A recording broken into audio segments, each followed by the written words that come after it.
Muito bem, meus amados irmãos, estamos voltando aqui com o segundo período da nossa aula.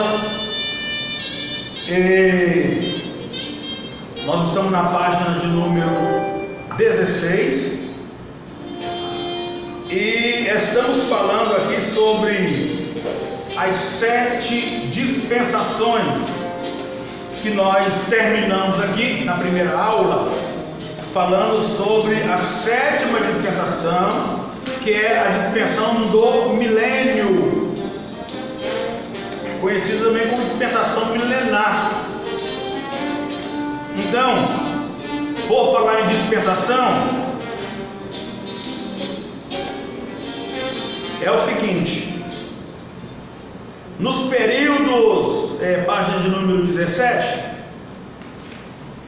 nos períodos das dispensações, existem 4 coisas, 4 que se destacam. Isso aqui é importante saber, tá? Neste período, em todos os períodos,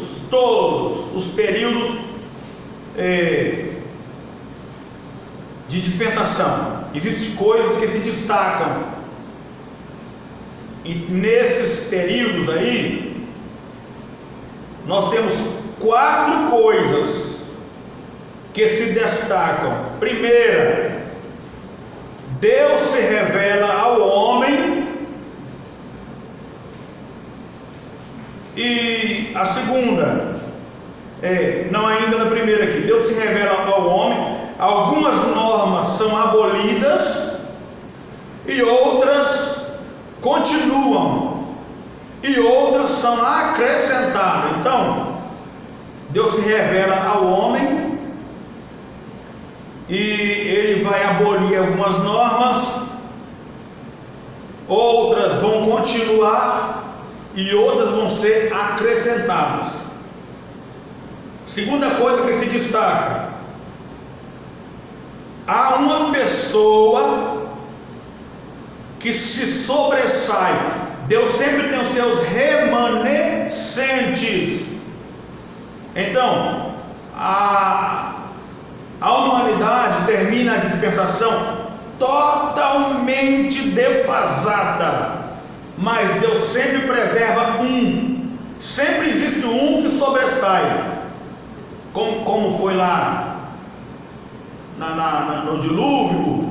Quem sobressaiu ali foi Noé com sua família, né? Assim sucessivamente. Então, sempre tem uma pessoa que sobressai.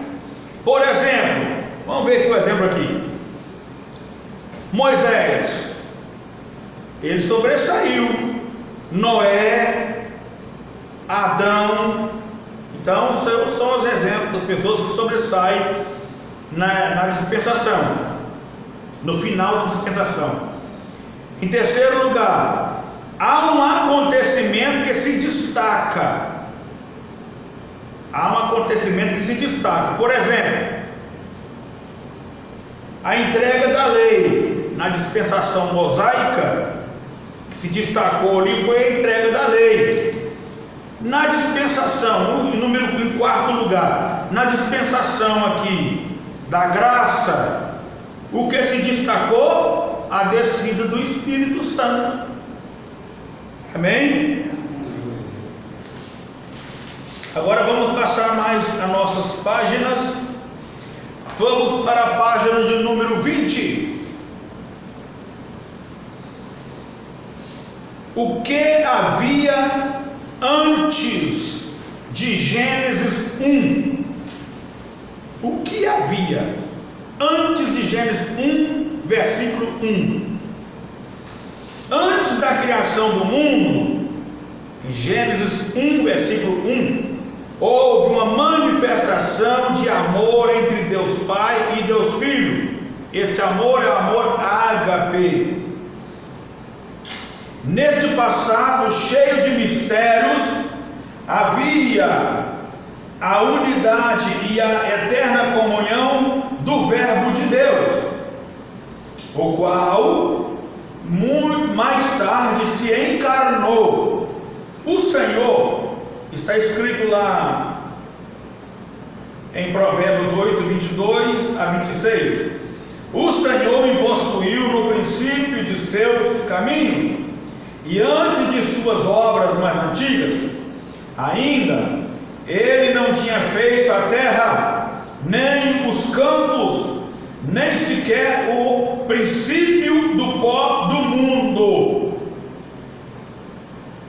Então já estava ali a sabedoria, palavra, já estava ali a Sofia, a palavra sabedoria. No princípio era o Verbo, e o Verbo estava com Deus, e o Verbo era Deus. Ele estava no princípio com Deus. O Verbo aqui é a palavra, e a palavra aqui é a sabedoria, e a sabedoria aqui é chamada de Sofia. A evidência da existência, desde os fatos antes de Gênesis 1 e 1, é reforçada como a revelação da relação amorosa entre o pai e o filho, porque tu me tens amado bem antes da criação do mundo. João 17, versículo 24, parte B. Antes da criação do mundo, houve uma manifestação de glória do Filho junto ao Pai. Agora, anote isso aí. Deus Pai revestindo Deus Filho com a sua glória. Deus Pai revestindo seu Filho com a sua glória. É por isso que nós lemos aqui,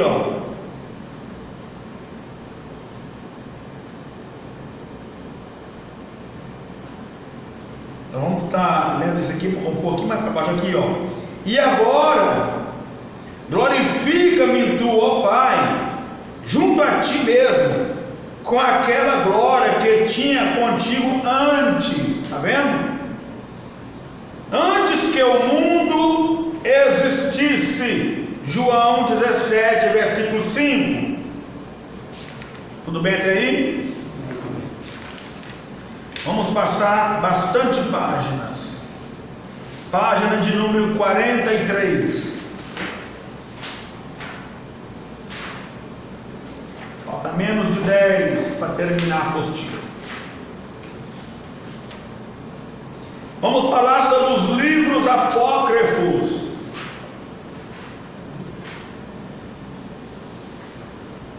Os livros apócrifos.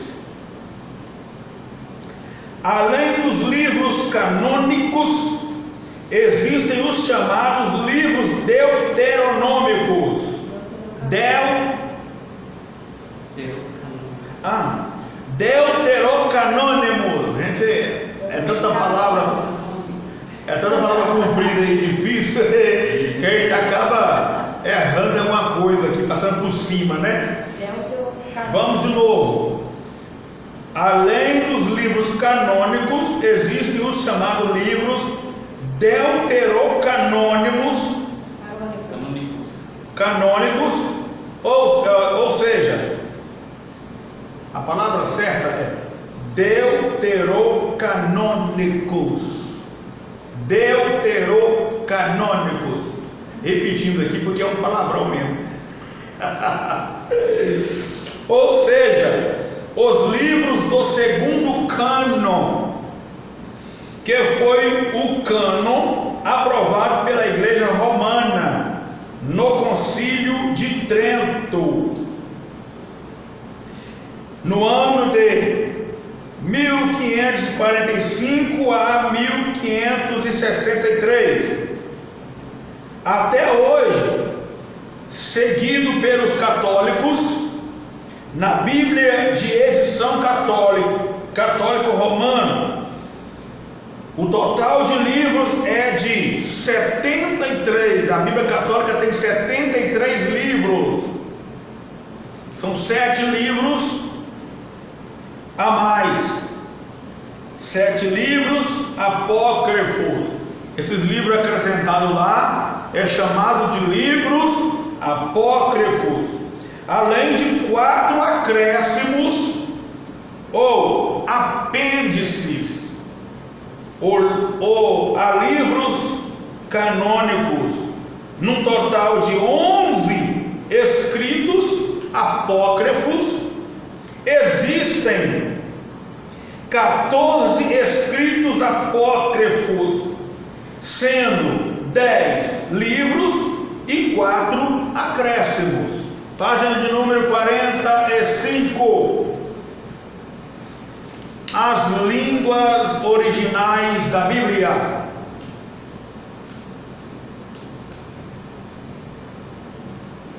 Em quase sua totalidade, os livros bíblicos foram escritos em hebraico.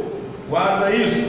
Em quase sua totalidade, os livros bíblicos foram escritos em hebraico, aramaico e grego. Letra A. O Antigo Testamento, o idioma que foi escrito aqui foi o hebraico. O Antigo Testamento foi escrito em hebraico e é o idioma oficial da nação judaica, sendo chamado também de língua de Canaã e língua judaica ou judaico. Com a maior parte das línguas semíticas, o hebraico lê-se da direita para a esquerda. Seu alfabeto é composto por 22 letras, todas consoantes. Podemos encontrá-los em uma parte do Velho Testamento, fazendo acróstico de alguns capítulos, como Salmo 119, Provérbios 31, do versículo 10 ao 31, e o livro de Lamentações de Jeremias.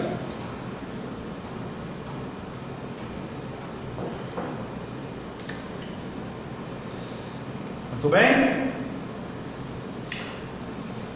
Continuando, os trechos do Antigo Testamento escrito em aramaico são Esdras 4, versículo 8 capítulo 6, versículo 18. Também capítulo 7, versículo 12 a 26. Daniel 2 e 4 a capítulo 7, versículo 28 e Jeremias 10, 11. O aramaico foi o idioma falado em Arã ou Síria e em grande parte da Arábia pétrea. Essa língua influi profundamente sobre o aramaico, sobre o hebraico, principalmente durante o cativeiro de Judá na Babilônia em 587 a.C. A influência do aramaico foi tão grande que à volta do cativeiro o povo tinha essa língua, o aramaico, né?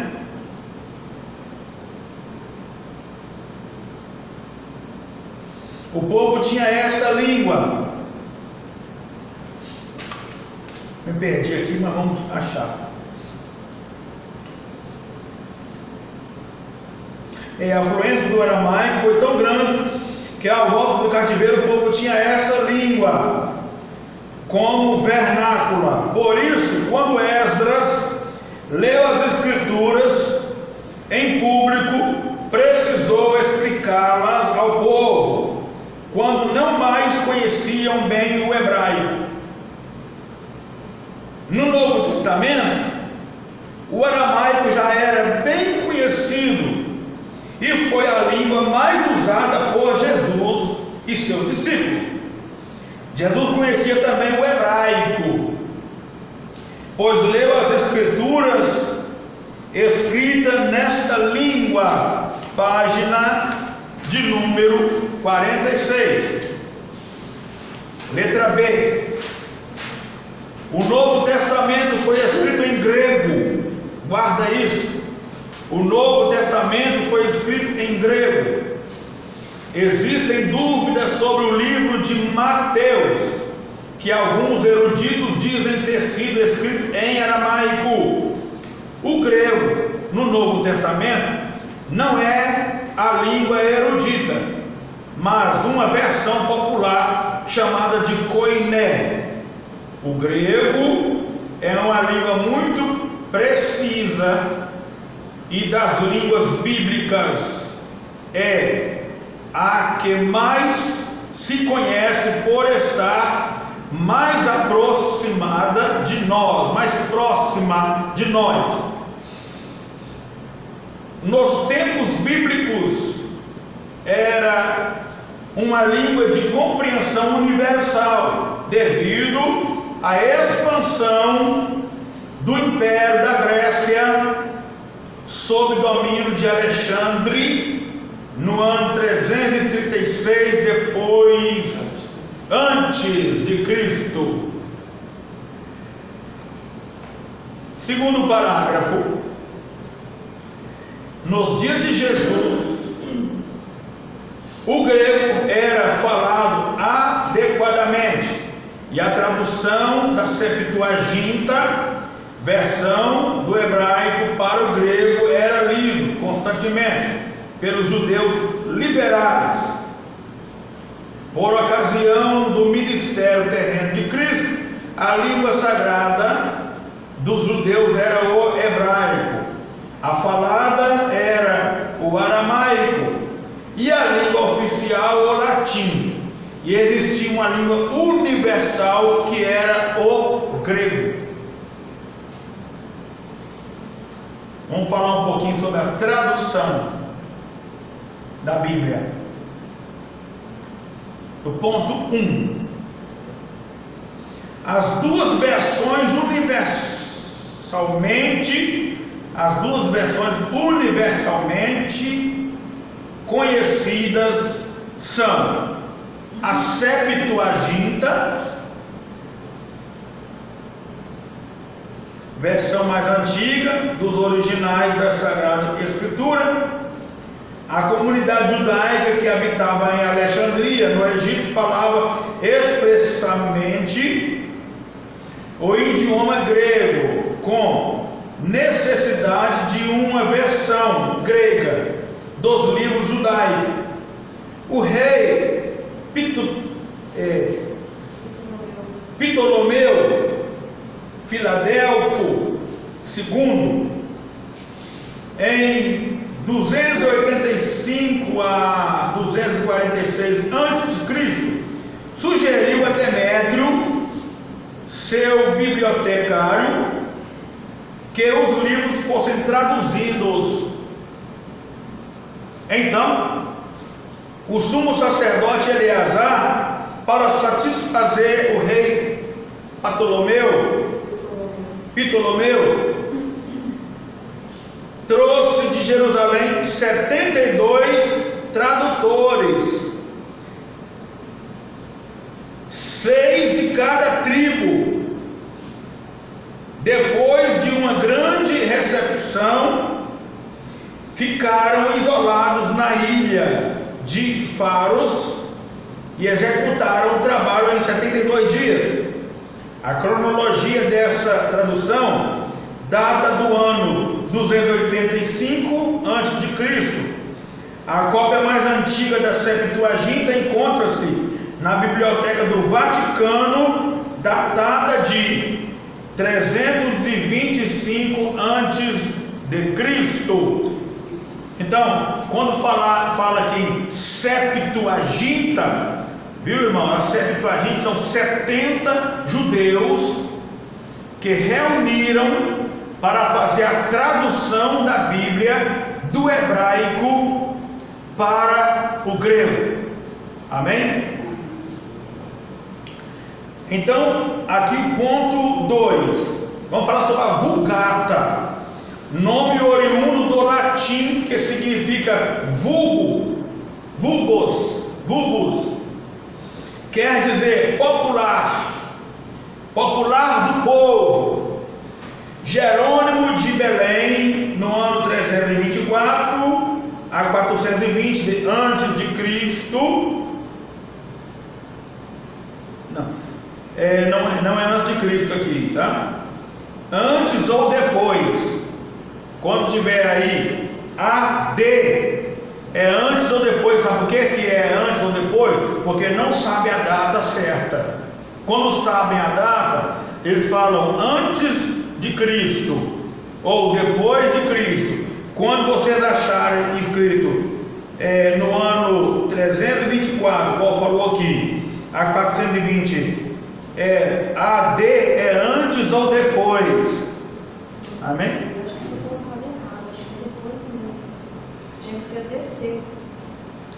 Sábios e secretário do bispo de Roma, aos 80 anos, traduziu a Bíblia do hebraico para o latim e a versão oficial da Igreja de Roma. Ponto 3, versão em português.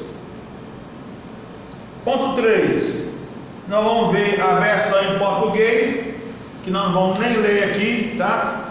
Já está explicado, eu já falei sobre isso. Depois vem a versão de Almeida, que nós usamos muito, né?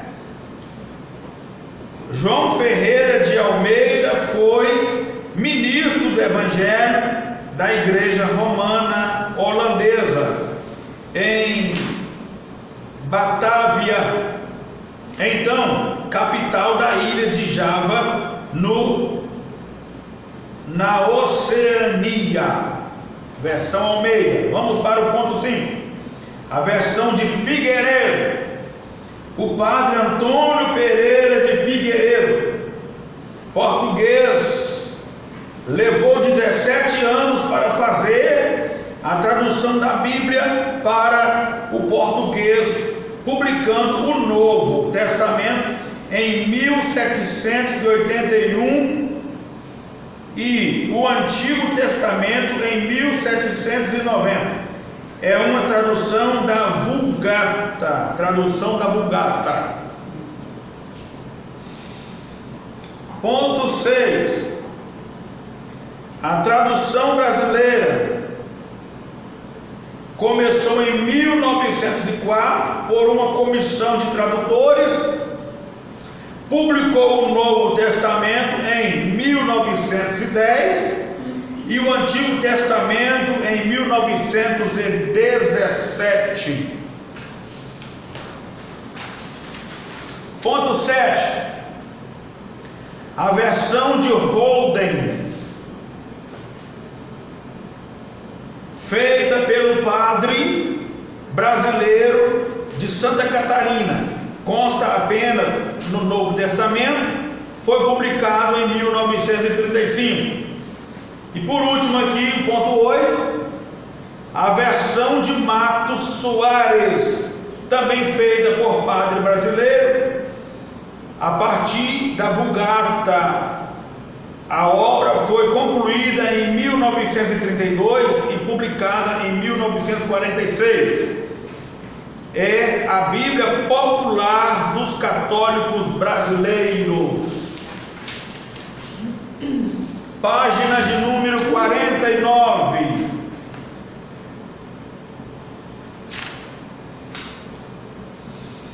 Algumas observações e curiosidades sobre o texto. Vamos falar isso aí. Algumas observações e curiosidades sobre o texto. Ponto 1. As palavras em itálico. Não tem aquelas palavras que ela vem tombadinha assim para a direita, são palavras em itálico. Algumas traduções usam palavras em itálico, letras inclinadas para a direita, para completar o sentido do texto, como a ARC, que é Almeida Revista Corrigida. Essas palavras não constam no original. Então, quando você vê aquelas letrinhas inclinadas em itálico para a direita, é porque essas palavras não constam no original, mas eles colocaram esse acréscimo aqui para ajudar a nossa compreensão no sentido do texto, tá bom? Não é que eles acrescentaram coisa na Bíblia, não. É só para nós nos ajudar a compreender melhor o texto. Então eles às vezes estendem um pouco mais, né, para nós conseguirmos entender. Ponto 2, o uso da margem. Algumas Bíblias trazem nas suas margens determinados trechos da tradução literal do hebraico ou do grego. São notas úteis para elucidar pontos confusos. É muito importante isso aí, tá? A minha mesmo tem muito, que é a Bíblia Shed, tem muito, e ela ajuda pra caramba. E tem outras Bíblias também que tem. Vamos para o ponto 3. Vou falar de datas impressas no texto. Isso aqui tem que ter cuidado. Datas impressas no texto. A impressão de datas no texto bíblico é um terreno movediço. Cuidado, pois a datação vem sendo muito questionada ultimamente. Apesar disso, algumas Bíblias trazem datações de acordo com a cronologia aceita. Os métodos modernos de arqueologia e datação estão colocando em dúvida grande parte desta cronologia, principalmente em relação aos primeiros milênios bíblicos. Então, cuidado com aquelas Bíblias que a gente compra e em cima tem lá a data onde foi escrito aquele acontecimento ali, tá? É muito perigoso, porque não confere, tá? Vamos mudar de página. Página de número 50. Diferenças, lá embaixo. Diferenças entre texto, contexto, referência e inferência. Complicado, tá? Mas não é bicho de sete cabeças. Diferenças entre texto, contexto, referências e inferência. Vamos aprender agora? Letra A. Textos. Textos são as palavras contidas numa passagem bíblica. Vamos supor, Mateus número 1, capítulo 1. Todos os versículos que estão ali são textos. Todos os versículos daquele capítulo é texto. Qualquer capítulo na Bíblia, todos os versículos, se você pegar um ali para ler, você está lendo um texto. Ok? Amém? Letra B. Então, já aprendemos o que é texto. Vamos aprender o que é contexto? São as palavras que ficam antes e depois do texto lido. Pode ser um versículo, um capítulo ou até um livro inteiro. Às vezes você vai querer entender, vai ler um versículo, e para você entender aquele versículo, você vai ter que ler o contexto que está antes, e vai ter que ler também o que está depois. Ou às vezes você vai ter que ler o livro todo para entender. O livro de Ezequiel mesmo é complicadíssimo, não? Tem coisa ali que para entender você tem que ler o livro todo de Ezequiel, viu? Muito complicado. Muito bem.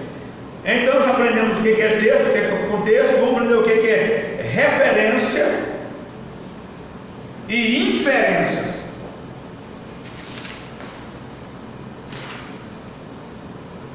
Referência é a conexão direta sobre determinado assunto, além de edificar, de indicar o livro, capítulo e versículo. A referência pode levar outras indicações, como a letra A, indicando a parte inicial do versículo. Por exemplo, Romanos 11, versículo 17, letra A, parte A, indicando o início. Todo versículo, o início dele é parte A, e o final dele é parte B, que vai ter aqui, indicando o B, indicando a parte final do versículo, como Romanos 11, versículo 1, ou versículo 16, parte B. Parte B. Às vezes você vai trazer uma palavra na igreja, e o tema da palavra que você vai trazer está na parte A do versículo, e não está na parte B. E pode ser ao contrário. Às vezes o tema que você vai pregar está na parte B e não está na parte A. Então não é necessário você ler a parte A. Por exemplo, irmão, vamos ler a palavra do Senhor no livro tal, capítulo tal, versículo tal, a parte B somente, né? Ou vamos ler a parte A somente, porque não é necessário ler o versículo todo. Amém? Vamos falar um pouquinho de inferência aqui. Inferências. Você vai achar em algumas Bíblias as letras aí, SS. SSS indicando os versículos que se seguem até o fim ou não do capítulo. É um versículo que você vai ler, e esse SS vai estar falando para você que esse versículo ele segue ou até certos versículos para frente, ou até o final do capítulo. Por exemplo, Romanos 11, versículo 17, SS. Aí você vai saber que o versículo não vai parar ali. O que você está lendo prossegue até onde estiver falando sobre aquilo que você vai ler. Amém? Você vai ver também uma inferência por nome de QV. Letra Q e letra V. Significa que veja. Recomendação para ler o texto indicado. Quando fala assim, que veja, então certamente vai ter algum versículo na frente aí, que é uma recomendação para você ler o texto indicado. Você vai achar outra letra assim, CF. Esse CF pode ser compare, significa compare, ou pode ser também confere, tá? Por exemplo, assim, né? Romanos capítulo 2, versículo 1. Aí você lê, aí vai estar assim, confere, CF, confere. 1 Coríntios 4, 7. Eu não sei se ele está lá não, tá? Só estou ensinando os irmãos como fazer aqui. Entendeu? Aí você vai lá, vai estar falando, confirmando aquilo que você leu lá atrás. Bom?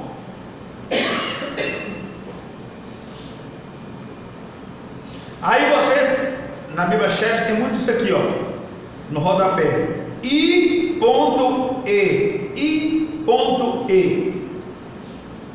Que significa isto é. Amém? Isto é. Também nós vamos encontrar a letra E.G. que significa, por exemplo, que vem do latim exempli gratia. Amém? Com as dúvidas? Amém. Se tiver depois, pode tirar, tá? Até pelo o grupo.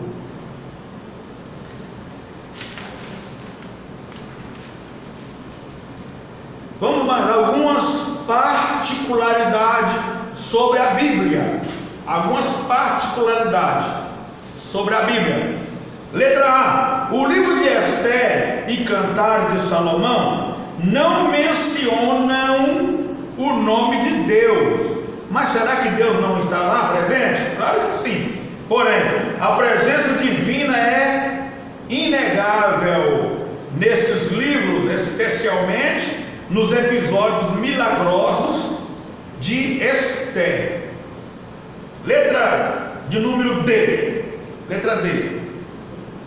O capítulo menor da Bíblia é o Salmo 117 e o maior é o Salmo 119. Lembrando que não se pronuncia Salmos capítulo tanto, capítulo 10, capítulo 8, não. Por exemplo, né? Salmo não tem capítulo. A gente menciona Salmo 1, Salmo 2, Salmo 5, Salmo 10 e assim sucessivamente. Salmo 10, pode ser Salmo 10, não tem capítulo. Por se tratar de um salmo, o salmo é hino que eles cantavam. A pronúncia deve ser salmo ou primeiro, Salmo 1 ou Salmo 1, Salmo 2 ou Salmo 2, e assim sucessivamente. Os versículos são ditos como versos. Salmo 1, verso 3, exemplo, né? Outro exemplo aqui, Salmo 119, verso 5. Letra E. Segundo livro dos Reis e Isaías 37 são dois capítulos iguais. Letra F. O maior versículo da Bíblia é Esther 8, versículo 9. E o menor, escreve aí, e o menor versículo é João 11, versículo 37. João 11, 37, que vai estar falando assim: Jesus chorou. Letra G. O maior livro é o de Salmos e o menor livro é o de 2 João. Letra H. No Salmo 107 há 4 versículos iguais, que são versículo 8, versículo 15, versículo 21 e versículo 31. Letra I. Os números 3 e 7 predominam em toda a Bíblia. Letra J. A expressão não temas ocorre 366 vezes, o que dá uma para cada dia do ano, incluindo o ano bissexto, que tem um dia a mais. Letra L. Segundo alguns eruditos, na Bíblia foram encontradas 3 bilhões 568 milhões 483 letras e cerca de 773 milhões 693 mil palavras. Letra M. O Salmo 136 termina todos os versículos com a expressão para sempre. Letra M. O capítulo 3 de Lamentação de Jeremias tem 66 versículos, levando cada 3 deles a mesma letra do alfabeto hebraico, o qual tem 22 letras. Letra O. A Bíblia foi o primeiro livro impresso no mundo.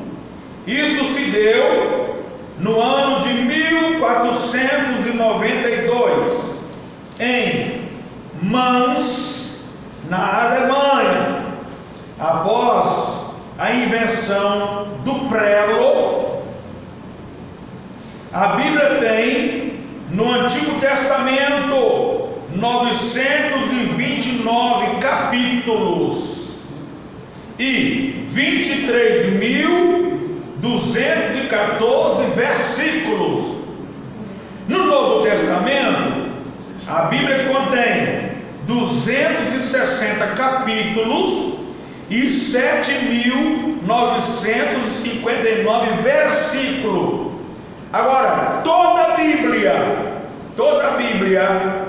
tem 1.189 capítulos e 31.173 versículos para nós pregar neles o ano inteiro, a vida inteira, sem precisar de mexer com coisas que não convêm. Amém? A Bíblia Sagrada. Então, esta é a nossa Bíblia, o livro dos livros. E aqui termina a nossa aula e a nossa apostila também termina. Agora, nas próximas aulas, nós vamos aplicar a avaliação para os alunos. Já vem as provas por aí. Terminamos aqui. Deus seja louvado.